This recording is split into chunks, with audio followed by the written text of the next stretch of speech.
ഞങ്ങൾ പെട്ടെന്ന് ഇങ്ങനെ ഒരു പത്രസമ്മേളനം വിളിച്ചു കൂട്ടാനുണ്ടായ കാരണം, ഈ മേഖല ഇന്ന് നേരിട്ടുകൊണ്ടിരിക്കുന്ന വലിയൊരു പ്രതിസന്ധിയുണ്ട്. കോഴിക്ക് അമിതമായി വില കൂടിയാൽ നമ്മുടെ പത്ര മാധ്യമ സ്ഥാപനങ്ങൾ ഉൾപ്പെടെ അപാരമായ വിലക്കയറ്റമാണ് കോഴിക്ക് ഉണ്ടായിക്കൊണ്ടിരിക്കുന്നത് എന്ന് പറയുകയും, കോഴിക്കും അതുമായിട്ട് ബന്ധപ്പെട്ട വിഭവങ്ങൾക്കും വില കുറഞ്ഞാൽ അതിനെക്കുറിച്ച് നമ്മളെ സുഹൃത്തുക്കൾ വളരെ ശ്രദ്ധ കൊടുക്കാറില്ല എന്നതാണ് സത്യം. ഞാൻ പറഞ്ഞു വരുന്നത്,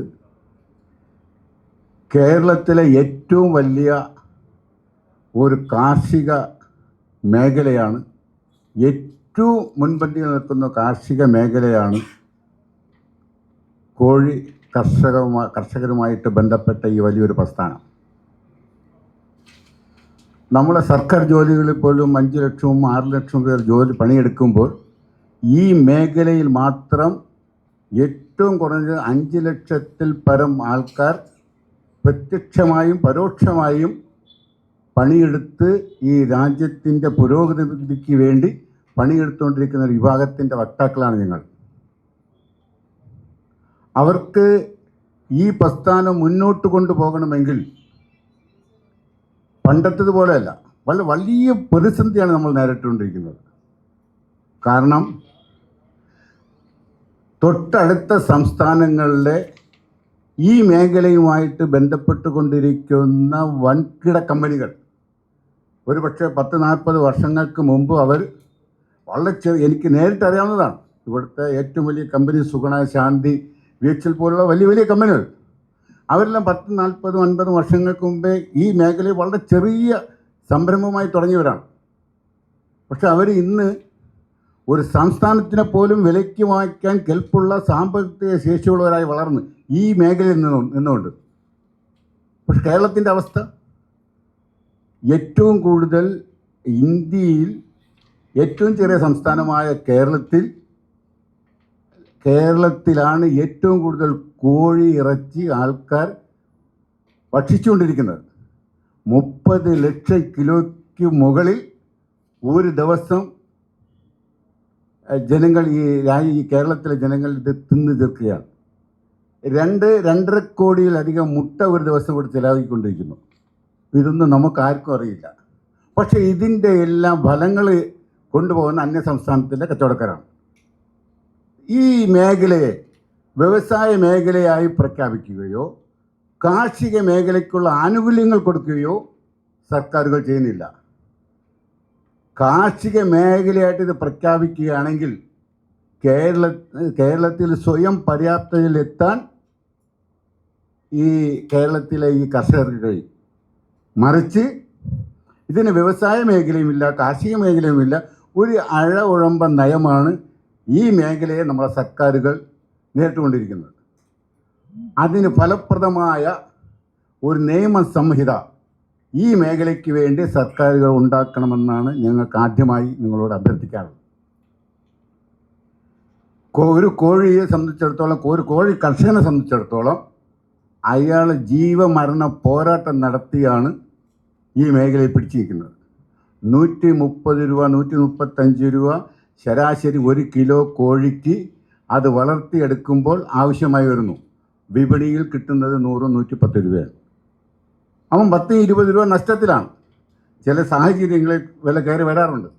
അത് കയറി വരുന്നത് നമ്മളെ മിടുക്കൊണ്ടല്ല, മറിച്ച് അന്യ സംസ്ഥാനങ്ങളുടെ വരാൻ പോകുന്ന 3 മാസത്തിന് ശേഷമുള്ള ഒരു വൻ സ്ഫോടനം നടത്തുന്നതിന് വേണ്ടി അവർ വില കുറയ്ക്കുന്നതാണ്. അപ്പോൾ കൂടുതൽ ജനങ്ങൾ വില കുറയുമ്പോൾ, കോഴിക്കുഞ്ഞിന് വില കുറയുമ്പോൾ അവർ കോഴിക്കുഞ്ഞുങ്ങളിടും. അതോടൊപ്പം തന്നെ മറ്റ് സാധനങ്ങൾ വന്ന് സ്റ്റോക്ക് ചെയ്യും.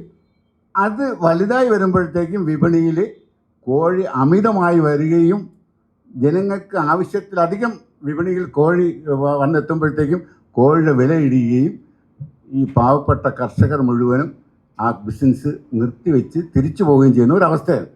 അതുണ്ടാകാൻ പാടില്ല എന്നാണ് ഓൾ കേരള പോൾട്രി ഫെഡറേഷൻ ഈ സർക്കാരിനോട് ആവശ്യപ്പെടുന്നത്. ആയതുകൊണ്ട് ഇതിൽ സർക്കാരിൻ്റെ എല്ലാവിധമായ പ്രോത്സാഹനവും ഈ മേഖലയ്ക്ക് കിട്ടണമെന്ന് ഓൾ കേരള പോൾട്രി ഫെഡറേഷൻ്റെ പ്രസിഡന്റ് എന്നുള്ള നിലയിൽ സർക്കാരിനോട് ഞാൻ ആവശ്യപ്പെടുകയാണ്. ബാക്കി കാര്യങ്ങൾ നമ്മുടെ ബഹുമാനപ്പെട്ട സെക്രട്ടറി സംസാരിക്കും. നമസ്കാരം. ബഹുമാനപ്പെട്ട പ്രസിഡന്റ് പറഞ്ഞ പോലെ തന്നെ ഈ മേഖല ഇന്ന് അതീവ പ്രതിസന്ധിയിലൂടെയാണ് കടന്നുപോയിക്കൊണ്ടിരിക്കുന്നത്. ശരിക്കും കഴിഞ്ഞ ഒരു മാസക്കാലമായി ഒരു ബാഗ് ഫീഡിന് 500 രൂപയുടെ വർധനമാണ് ഉണ്ടായിരിക്കുന്നത്. അപ്പം ഏതാണ്ട് 1000 കോഴി വളർത്തുന്ന ഒരു കർഷകൻ അധികം കണ്ടെത്തേണ്ടത് 30,000 രൂപ. 18-20 രൂപയിൽ കിടന്ന കോഴിക്കുഞ്ഞിന് ഇന്നത്തെ വില 44ആണ്. അപ്പം 1000 കോഴി വളർത്തുന്ന ഒരു കർഷകന് 25,000 രൂപ അഡീഷണൽ ആയിട്ട് കണ്ടിട്ടുണ്ട്. ഈ ഉൽപ്പാദന ചെലവ് ഉയരുമ്പോൾ ശരിക്കും ഈ കർഷകന് അവൻ്റെ ഉൽപ്പന്നത്തിന് വില വർദ്ധിച്ചില്ലെങ്കിൽ ശരിക്കും അവന് കടുത്ത പ്രതിസന്ധിയിലായി പോകും. അതാണ് ഇന്ന് സർക്കാരിൻ്റെ എല്ലാ കർഷകർക്കും എന്തുണ്ട്, തറവിലയുണ്ട്. കഴിഞ്ഞ ദിവസം തന്നെ റബ്ബർ കർഷകർക്ക് 200 എന്നുള്ള 250 തറവില കൂട്ടി. ഇതും ഒരു കാർഷിക മേഖലയായിട്ട് അംഗീകരിക്കണമെന്ന് ആവശ്യപ്പെട്ട് ഈ 5 ലക്ഷത്തോളം ആളുകൾ പ്രതികരിക്കുന്ന ഈ പ്രസ്ഥാനത്തുമായി ബന്ധപ്പെട്ട് നിരന്തര സർക്കാർ ഞങ്ങൾക്ക് അടിയന്തരമായി പറയാനുള്ളത് ഇത് കാർഷിക മേഖലയിൽ ഉൾപ്പെടുത്തണം. തൊട്ടടുത്ത സംസ്ഥാനമായ തമിഴ്നാട്ടിലും കർണാടകയിലും എല്ലാം കാർഷിക മേഖലയാണ് ഇത് ഉൾപ്പെടുത്തിയിരിക്കുന്നത്. എന്നാൽ മാത്രമേ അതിൻ്റെ ലൈസൻസ് ബന്ധങ്ങൾ ലഘൂകരിക്കാൻ സാധിക്കുകയുള്ളൂ. കൃഷിക്ക് ഏതാ ലൈസൻസ്? ഒരു വാഴ ഒരാൾ വെക്കുന്നു, അതിന് ലൈസൻസ് എടുക്കുന്നത് അത് കൃഷിയിൽ ഉൾപ്പെട്ട് 4 മാസം വേണം ഒരു നെൽകൃഷി വളർന്നു വരാൻ. അതിനാരും ലൈസൻസ് എടുക്കുന്നു. പക്ഷേ കോഴി 40 ദിവസം പോലും ആക്കി എടുക്കുന്ന ഈ കോഴിക്ക് കടുത്ത നിബന്ധനകൾക്ക് വിധേയമാണ് ലൈസൻസ്. ഇന്ന് ഒരു 10,000 കോഴി വളർത്തേണ്ട ഒരു ഷെഡ് അടിച്ചാൽ അതിന് കൊമേഴ്ഷ്യൽ ബിൽഡിങ്ങുകളുടെ എല്ലാ റൂളും ബാധകമാണ്. കൊമേഴ്ഷ്യലായിട്ടൊരു ബിൽഡിംഗ് പണിയുമ്പോൾ അതിന് എത്ര ടോയ്ലറ്റ് വേണം, എത്ര സംവിധാനം, ഇതെല്ലാം ഈ കോഴി ഷെഡിന് ബാധകമാക്കി വെച്ചിരിക്കും. അതുകൊണ്ട് ഈ ഇൻഡസ്ട്രി എന്താണ് പുറകോട്ട് പോകുന്ന ഒരു സാഹചര്യത്തിലേക്കാണ് കാര്യങ്ങളുടെ പോക്ക്.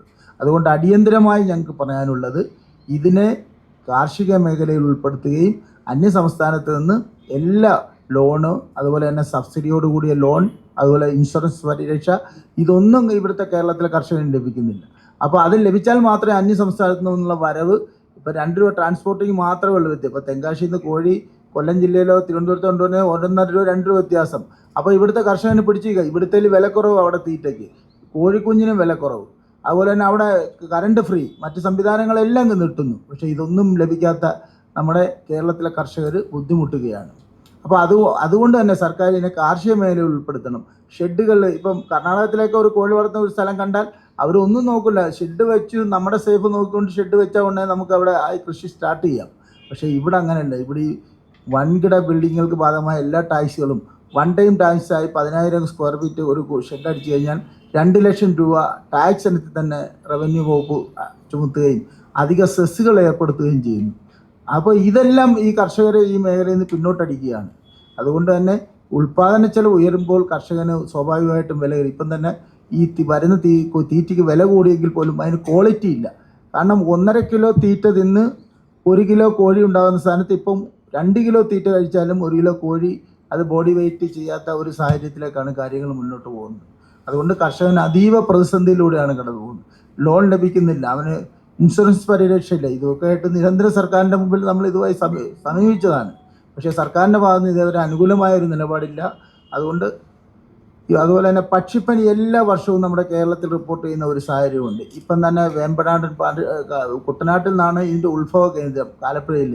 അവിടുന്ന് തന്നെ സത്യത്തിൽ ഇപ്പോൾ ഈ ഓഗസ്റ്റ് സെപ്റ്റംബർ മാസങ്ങളിൽ കൃത്യമായി ദേശാടന പക്ഷികൾ എത്തുകയും ഈ പക്ഷിപ്പനി വ്യാപിക്കാൻ പോകുന്നു. അതിൻ്റെ ഭാഗമായി മുൻകരുതൽ നടപടികളുമായി സർക്കാർ നീങ്ങിയാൽ അത് വരുന്നതിന് മുമ്പ് തന്നെ അതിനെ പ്രതിരോധിക്കാനുള്ള സംവിധാനങ്ങൾ ഒരുക്കണമെന്നാണ് പറയാനുള്ളത്. ഇത് ഏറ്റവും കൂടുതൽ ബാധിക്കുന്ന പൗൾട്രി മേഖലയാണ്. അപ്പോൾ അതിന് വേണ്ട കാര്യങ്ങൾ കൃത്യമായി തന്നെ സർക്കാരിൻ്റെ ഭാഗത്തുനിന്ന് ഉണ്ടാകണമെന്നാണ്. അതുപോലെ ലൈസൻസ് നിയമങ്ങൾ ലഘൂകരിച്ചുകൊണ്ട് ഇത് അനിമൽ ഹസ്ബൻഡറി വകുപ്പിൻ്റെ കീഴിൽ, മൃഗസംരക്ഷണ വകുപ്പിൻ്റെ കീഴിലേക്ക് ഇതിൻ്റെ ലൈസൻസ് നടപടികൾ നീറ്റപ്പെടുത്തണമെന്നാണ് ഞങ്ങൾക്ക് പറയാനുള്ളത്. എല്ലാവിധ വിഷയങ്ങളെക്കുറിച്ചും ആധികാരികമായി മറ്റുള്ള വിഷയങ്ങളെക്കുറിച്ച് ബഹുമാനപ്പെട്ട ട്രഷറർ സംസാരിക്കും.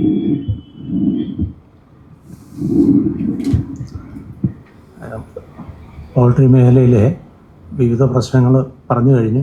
ഇനി അതുമായി ബന്ധപ്പെട്ട് മെഡിസിൻ, ഈ പോൾട്രി ചെറിയ 1 ദിവസം പ്രായമായ കോഴിക്കുഞ്ഞ് വളർന്ന് 40 ദിവസത്തോളം എത്തുന്നത് വരെ അതിന് ഈ കുട്ടികൾക്കുണ്ടാകുന്ന പോലെയുള്ള അസുഖങ്ങളും കാര്യങ്ങളുമൊക്കെ ഉണ്ടാകാറുണ്ട്. അതിന് നമ്മൾ ഈ പ്രചരിപ്പിക്കുന്ന പോലെ ഹോർമോൺ ചികിത്സയൊന്നുമല്ല, ഇതിന് ആൻറ്റിബയോട്ടിക്സ് ആവശ്യമായത് കൊടുക്കേണ്ടതുണ്ട്. അത്തരം ആൻറ്റിബയോട്ടിക്സുകളൊന്നും നമ്മുടെ കേരളത്തിൽ ഉൽപ്പാദിപ്പിക്കുന്നില്ല, എല്ലാം അന്യ സംസ്ഥാനങ്ങളിൽ ഉൽപ്പാദിപ്പിച്ച് ഇവിടെ എത്തിക്കുന്നതാണ്. അതിനൊക്കെ തന്നെ നിരന്തരം വില വർദ്ധിച്ചുകൊണ്ടിരിക്കുകയാണ്. അത് കർഷകരെ ദുരിതത്തിലാക്കുന്നുണ്ട്. അതിന് ഏതെങ്കിലും തരത്തിലുള്ള ഗവേഷണ സംവിധാനങ്ങളോ നമ്മുടെ കേരളത്തിലുള്ള കേരള ഡ്രഗ്സ് ആൻഡ് ഫാർമസ്യൂട്ടിക്കൽ പോലുള്ള കമ്പനികളിലോ ഹ്യൂമൻ മെഡിസിൻ പോലെ തന്നെ നമ്മുടെ വെറ്റിനറി ആവശ്യത്തിലുള്ള മെഡിസിൻസ് കൂടി ഉണ്ടാക്കാൻ സാധ്യതയുണ്ടെങ്കിൽ അത് ഗവൺമെൻറ് പരിഗണിക്കേണ്ടതാണ്. അങ്ങനെ ചെയ്താൽ കുറഞ്ഞ വിലയിൽ കർഷകർക്ക് മെഡിസിൻ, കോഴികൾക്ക് ആവശ്യമുള്ള മെഡിസിൻ എത്തിക്കാൻ പറ്റും. വില വർധനവ് ഒരു പരിധിവരെ പിടിച്ചു നിർത്താൻ കഴിയുന്നതാണ്. ഇതൊക്കെ തന്നെയാണ് ഇതിൻ്റെ വിഷയങ്ങൾ. ഇപ്പോൾ വില കൂടി എന്ന് പറഞ്ഞ് ഇതെല്ലാം കർഷകൻ്റെ ലാഭമാണെന്ന് വിചാരിക്കുമ്പോൾ വില വർധനവിനോട് ഒപ്പം തന്നെ ഈ മറ്റു സാധനങ്ങൾക്ക്, ഇതിന് വേണ്ടി വരുന്ന അസംസ്കൃത സാധനങ്ങൾക്ക് ഉള്ള വില വർധനവ് ആളുകൾ കാണുന്നില്ല. അത് പ്രതിസന്ധിയാണ്. ഈ പ്രതിസന്ധിയിൽ ഗവൺമെൻറ്റിൻ്റെ സഹായം കൂടിയേ തീരും.